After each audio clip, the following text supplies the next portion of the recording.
Where to hit the finger trigger. Take a piece of A4 paper and tear it apart from the middle. Take half of it and fill it with solid glue. Take a pen and roll it up. Roll it into a paper stick. Wait a while for the glue to dry. This paper stick will become very hard. Let's keep rolling paper sticks. This time it's a little bit thinner. Roll two, one thin, one thick. The thin one has to be stuffed in from the back, can come out from the front. The thick one has to be blocked. Put the thick one in from the back. Block it and pour glue on it. Prevent it from falling out.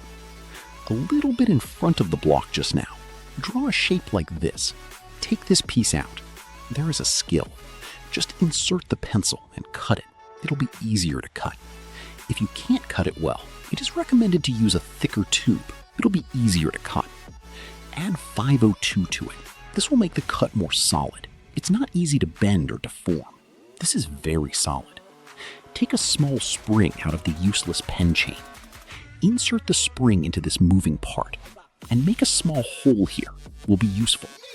Okay, let's put it in. Cut a small piece of cotton swab. Insert it into the small hole just now. Pour glue on it. Firmly fix it.